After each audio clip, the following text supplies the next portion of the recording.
Friends, बढ़ते हैं आज की हमारी कहानी की तरफ। फेसबुक वाला प्यार भाग 2। साथ ही अगर कहानी पसंद आती है तो वीडियो को लाइक करें, शेयर करें और मेरे चैनल ढेर सारी कहानियों को सब्सक्राइब कर लें। तो आइए शुरू करते हैं। अब तक आपने पढ़ा कि कैसे एक मध्यम परिवार की लड़की एक अनजान लड़के के प्रेम में लिप्त हो गई है और अभी वो उस लड़के के घर पे उससे मिलने गई है। अब आगे। यूं तो मेरे पास समय कम था और ज्यादा से ज्यादा मैं 1 घंटे ही वहां रुक सकती थी। जिस भाव से वो मुझे निहार रहा था, मुझे समझ में आ गया था कि जॉन मुझे अपनी प्रिंसेस की तरह चाहता है। मैंने उसे टोकते हुए कहा, हाँ तो मिस्टर जॉन, कब जाना है आपको अपने नए जॉब को ज्वाइन करने के लिए? तो उसने अपने होठों से मेरी गाल को सहलाते हुए कहा, बस 2 दिन बचे हैं, तुम भी क्यों नहीं चलती मेरे साथ? मैंने कहा, क्योंकि मैं एक लड़की हूँ और मुझे दूसरे शहर में जाने की इजाजत नहीं मिलेगी। मेरे पापा मुझे नहीं जाने देंगे। इस पर उसने मुस्कुराते हुए कहा, लड़की होना कोई गुनाह नहीं है। तुम्हारे पापा को बताओ कि तुमने इतनी पढ़ाई सिर्फ 8,000 रुपए कमाने के लिए नहीं किया है और ना ही सिर्फ घर का चूल्हा चौका करने के लिए। मैंने कहा, देखो जॉन, ये तर्क वाली बात है, इसके सिर्फ कल्पना ही की जा सकती है, मगर सच तो यही है कि आज भी बेटी माँ बाप और परिवार की इज्जत होती है। मगर मैं माँ से बात करूंगी, शायद वो मेरी बात को समझ जाए और पापा से दूसरे शहर जाने की इजाजत दिलवा दे।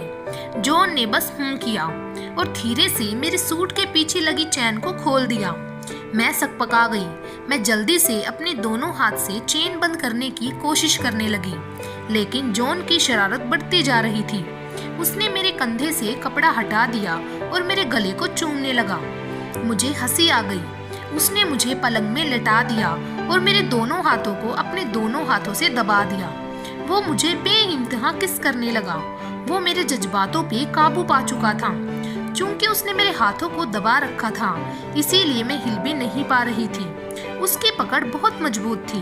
मेरे जिस्म में एक अजीब सी खलबली मचा दी थी उसने। कुछ ही पल के बाद उसने मुझे पूरी तरह निर्वस्त्र कर दिया था। आज मैं पूरी तरह से जॉन की हो गई थी। हम 2 जिस्म एक जान हो चुके थे। वो उठा और अपने कपड़े पहनने लगा। मैं नग्न अवस्था में पड़ी बस यही सोच रही थी कि ये मैंने क्या कर दिया। मैंने जमाने की रीत से अलग एक रिश्ता कायम कर लिया था। मैं कश्मकश की सोच में खोई थी। मैंने उसे कहा कि तुमने वादा किया था कि शादी से पहले ये सब नहीं करोगे। तो उसने कहा, मैं तुम्हारी खूबसूरती के सामने हार गया, तुम तो मेरी ताजमहल हो। मैंने उससे कहा कि प्लीज मेरे कपड़े उठाकर दे दो। तो उसने कहा, मैं तुम्हें इसी हाल में चलते हुए देखना चाहता हूँ। मैं शर्म से पानी पानी हो गई। मैंने अपने कपड़े उठाए और मैं अपने आप को ढकने की कोशिश कर रही थी, लेकिन पीछे का हुक नहीं लग रहा था। फिर उसने हुक को बड़े प्यार से लगाया। मैं उसके सीने से लग गई। बहुत देर तक वो मुझे सहलाता रहा। फिर मैंने अपने कपड़े पहने। जैसे तैसे मैं तैयार हो गई। मेरे बाल बिखर गए थे। फिर मैंने अपने बालों को क्लिप किया। मैंने कहा, 1 घंटे से पहले मुझे घर पहुंचना होगा। फिर उसने मुझे अपने सीने से लगाते हुए कहा, क्या तुम कल भी आओगी? मैंने कहा, पता नहीं। उसके बाद उसने मुझे घर से कुछ ही दूरी पर ड्रॉप कर दिया। मैं चल नहीं पा रही थी। मुझे दर्द हो रहा था। मैं घर पहुंच चुकी थी और जाते ही अपने बिस्तर में गिर पड़ी। मुझे जॉन से बेपनाह मोहब्बत हो गई थी। उसके बिना रहना मुश्किल हो रहा था। मुझे रह रह कर उसकी याद आ रही थी। मैं जानती थी कि ये गलत है, मगर मैं बेबस थी और अपने दिल से मजबूर थी।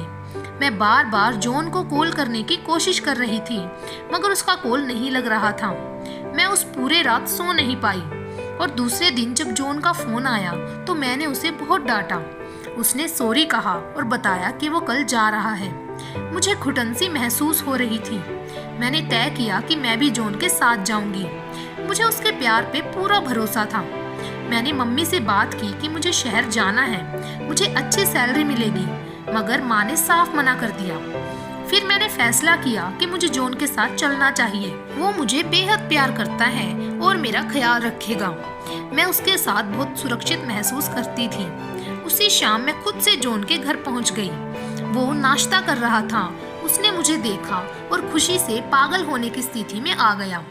मैंने उससे कहा कि मुझे तुमसे शादी करनी है, वो भी आज के आज। मैं घर छोड़कर आ गई हूँ तुम्हारे पास, हमेशा हमेशा के लिए। बोलो, करोगे ना मुझसे शादी? उसने मुझसे कहा, तुम और मैं कोई अलग थोड़े ही हैं। कल सुबह ही हम मंदिर में जाकर शादी कर लेंगे। मैं बहुत खुश थी। उस रात मैंने अपनी जॉन को दिल भर के प्यार किया। मुझे एहसास था कि मैं बालिग हूँ और मुझे अपने हिसाब से प्यार करने का, जीने का पूरा अधिकार है। मुझे यकीन नहीं हो रहा था कि कोई मुझे इतना प्यार करेगा। उस रात उसने कई दफा मुझसे संबंध बनाए। जब मैं सुबह उठी तो वो और मैं बिल्कुल नग्न अवस्था में एक दूसरे से लिपटे हुए थे और मुझे मालूम था कि ये मेरा आज मेरे भविष्य को संवारने वाला है। मैं एक लड़की से एक औरत बन चुकी हूँ। आज हमारी शादी का दिन है। जॉन ने सारा बैग पैक किया और अब हम ट्रेन में थे और अपने सुहाने सफर में निकल पड़े थे। हम दोनों 2 दिन के सफर के बाद दिल्ली पहुँच चुके थे। आज मैं बेहद खुश थी। थोड़ा थक गई थी, मगर सुकून था कि कम से कम अब मेरी जिंदगी उस दिशा में बढ़ रही है जिसमें सिर्फ खुशियाँ थी। जब मुझे भी काम मिल जाएगा तो मम्मी पापा बहुत खुश होंगे। और कुछ एक घंटा चलने के बाद हमारी टैक्सी एक बड़े से मकान के पास रुकी और जॉन ने मुझे बताया कि हम इस घर में रहेंगे। घर के दहलीज पे कदम रखते ही एक खूबसूरत महिला ने मेरी बलैया ली और जॉन से कहा, बेटा, ये तो चांद का टुकड़ा है। जॉन ने मुझे बताया कि यही आंटी हैं जिसने उसे काम दिया है। मैंने बड़े सम्मान से उनके पैरों को छुआ और उस महिला ने मुझे आशीर्वाद भी दिया। फिर उस आंटी ने मुझे कहा कि जाओ, फ्रेश हो जाओ। मैं नहाने के लिए चल दी। मैं नहाकर सीने तक टॉवल लपेटकर बाहर आई तो जॉन मुझे वहां नहीं दिखा। फिर मैंने उस आंटी से पूछा, जॉन कहाँ है? तो उन्होंने मुझे बताया जॉन का काम खत्म हो गया है, अब वो नहीं आएगा।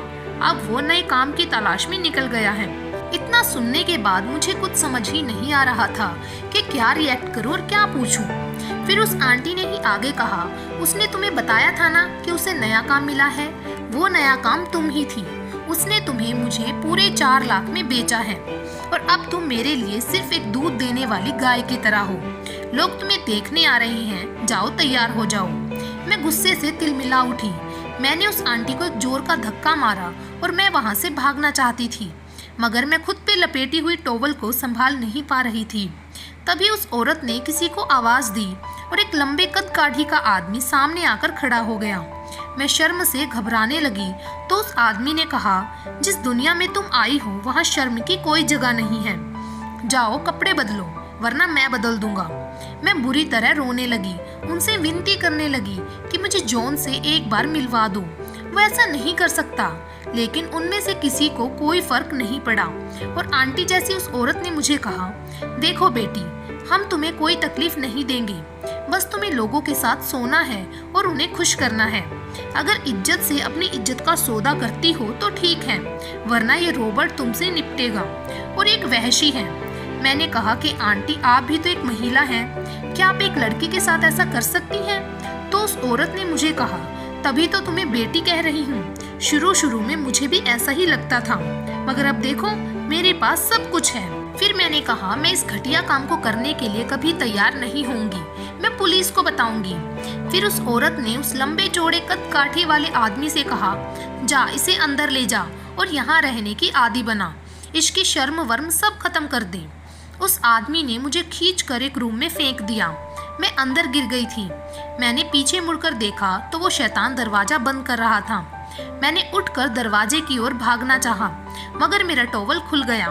मैं झट से टॉवल को उठाकर खुद को छुपाने की कोशिश करने लगी, मगर सब नाकाम हो गया। उसने एक झटके से मेरा टॉवल खींच लिया। मैं रो रही थी। दीवार के कोने में हाथ पैर मोड़कर और दुबक कर बैठ गई और उससे मुझे छोड़ देने की विनती करने लगी, मगर उसने मेरी एक ना सुनी और मुझे उठाकर पलंग में पटक दिया। उसने मेरी इज्जत को तार तार कर दिया और कहा कि खुद से करोगी तो इतनी तकलीफ नहीं होगी। अब तक मैंने ह्यूमन ट्रैफिकिंग के बारे में सुना था, पढ़ा था, मगर अब मैं समझ चुकी थी कि मैं खुद इसका शिकार हो गई हूँ। मैं सिर्फ 22 साल की थी और वो वहशी रोज मेरे साथ बलात्कार कर रहा था। मैं थक चुकी थी और हार भी गई थी। मुझे प्यार नाम से नफरत हो गई थी। मेरी गलतियों और नासमझी का खामियाजा मैं अकेली नहीं भुगत रही थी। मेरा परिवार भी समाज से आंखें नहीं मिला पा रहा था। पास पड़ोस और खानदान के अलावा पुलिस भी मुझे बदचलन मानकर काम कर रही थी। वहाँ मेरा परिवार मुझे ढूंढने की जी जान की कोशिशें कर रहा था और यहाँ मैं कैद में रही एक पंछी की तरह बन गई थी, जिसे हर रोज कई गिद्ध नोचने के लिए आते थे। आज पूरा 1 साल हो गया है और मैं एक वेश्या और बाजार की जीनत बन चुकी हूँ।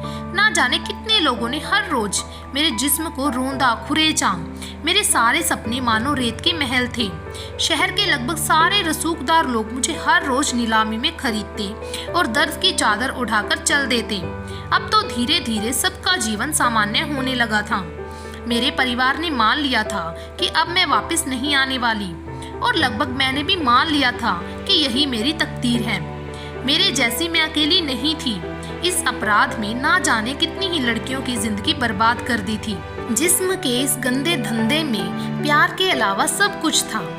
अब मैं भी खुश रहने की कोशिश करने लगी थी और अपने ग्राहकों को भी खुश करने लगी थी, जिससे मेरी कुछ अलग आमदनी होने लगी थी। मैं बख्शीश में मिले उन पैसों को छुपाकर जमा करने लगी। मेरी मुलाकात प्रिया से हुई। वो मेरे बगल वाले रूम में ही रहती थी। उसकी भी कहानी कुछ कुछ मेरी ही तरह थी। अब मैं हंसने खेलने लगी थी और वासना के पुजारियों की तलब ठंडी करना भी सीख गई थी। मगर मेरे अंदर अब भी कहीं एक आग थी, एक कसक थी कि एक मौके की तलाश थी कि कैसे इस जाल से खुद को बाहर निकालूं। लेकिन मैं इस खोखली हंसी के पीछे छुपे उस डर को जानती थी कि मैं चाहे कितना भी कुछ कर लूं, इस पहरे से भाग नहीं सकती। लेकिन जब एक दिन प्रिया बीमार पड़ी तो मैं डर गई, क्योंकि उसे मुझसे दूर कहीं और शिफ्ट कर दिया गया था। मैंने कई बार जानना चाहा कि वो कहाँ है, मगर किसी ने नहीं बताया।